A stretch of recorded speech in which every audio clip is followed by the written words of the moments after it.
It was a quiet evening when Sarah decided to take her usual evening walk through the forest near her house.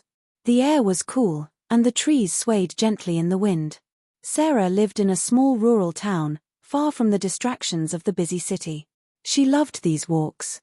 The peace, the isolation, and the calmness helped her clear her mind. This evening felt different though. The air felt heavier, and there was a strange stillness in the atmosphere. As she walked deeper into the forest, she noticed a strange flicker of light in the sky.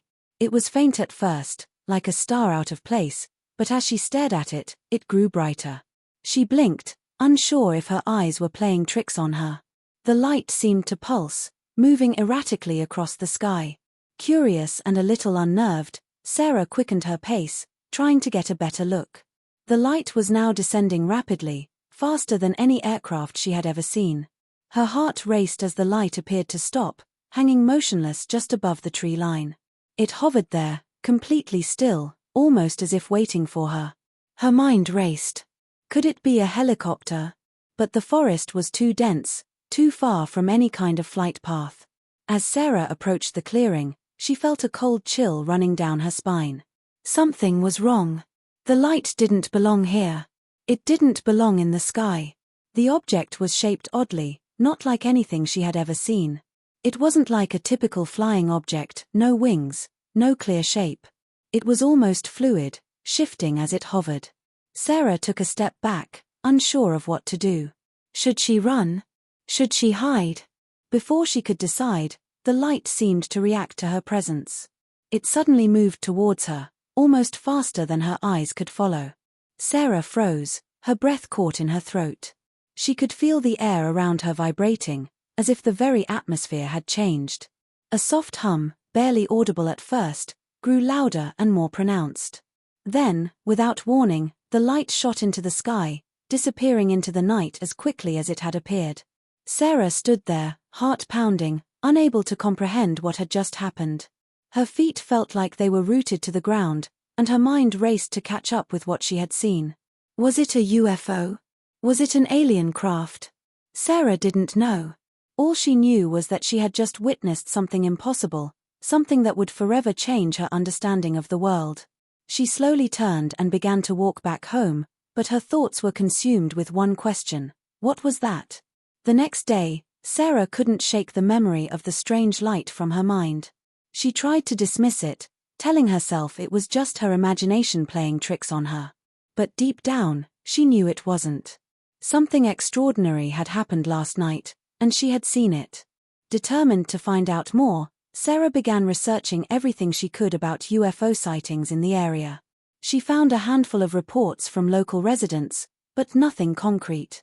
Most of the reports were vague, just people talking about strange lights or unexplained phenomena in the sky. But one story caught her eye.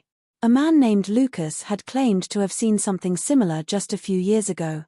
According to his report, he had been working late at his farm when he saw a light hovering above the fields. He described it as a floating orb and said it emitted a low humming noise before it vanished. Lucas had gone to the authorities, but there was never any follow-up. The case was closed with no explanation. Sarah contacted Lucas, hoping he could shed some light on what had happened. After a few attempts, he agreed to meet her at his farm. When she arrived, the place felt eerily quiet. The fields stretched out endlessly, and the air was thick with the smell of earth. Lucas was a man in his mid-30s, rugged and worn from years of hard labor. He greeted her with a stern look but soon warmed up once they started talking. He confirmed that the light he saw was unlike anything he had ever experienced. It wasn't an aircraft, he said, and it didn't behave like any natural phenomenon he had ever witnessed. Lucas described the orb in detail, its shape, its movements, and the way it seemed to sense him as he watched it. He had no explanation, but he was convinced it was not from this world. As Sarah and Lucas continued to talk, they realized that the strange sightings were not isolated events. Over the past few years, there had been several reports of unusual lights in the area, all leading to the same conclusion: something, or someone, was watching them.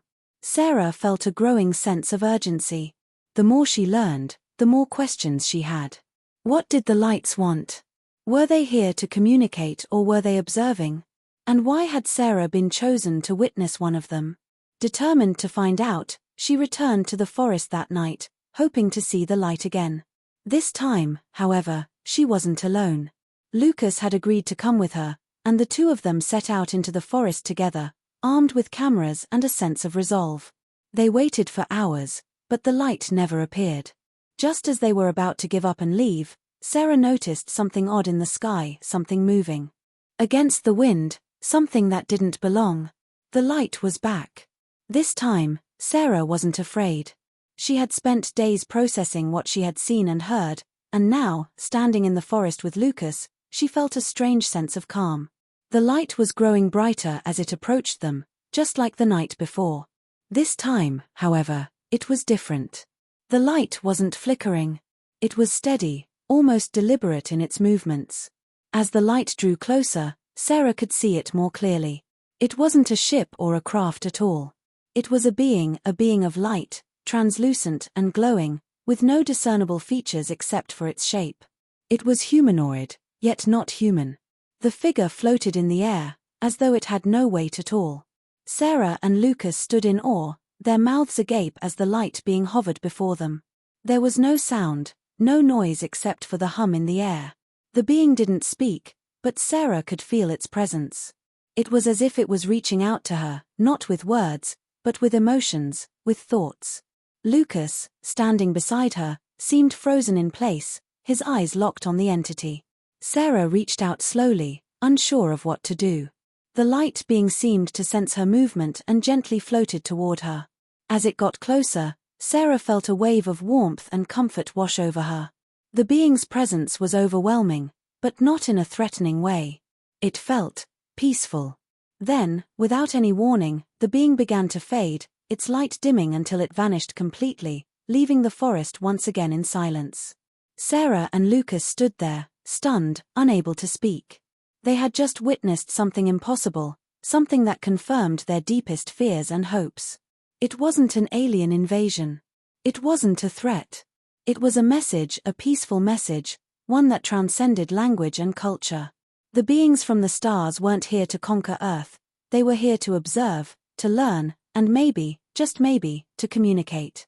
As Sarah and Lucas walked back to their homes that night, they felt a strange sense of unity. They had shared something extraordinary, something that couldn't be explained by science or logic. But they knew, deep down, that the world was not as small as they had once thought. And as they parted ways, Sarah looked up at the sky, a smile tugging at her lips. The silence of the night seemed to hold a deeper meaning now. Something had changed. The world was a little bigger, a little more mysterious, and a little more connected. The story raises important ethical questions surrounding our relationship with the unknown. It explores the possibility of peaceful interactions between humans and extraterrestrial beings, suggesting that even though we may not understand the intentions or origins of such beings, they might not necessarily be a threat. The story also emphasizes curiosity, exploration, and respect for the unknown, values that are important when we consider the ethical implications of discovery and contact with entities from beyond our world. Furthermore, it highlights the importance of maintaining an open mind and being cautious of the unknown without jumping to conclusions or letting fear guide our responses.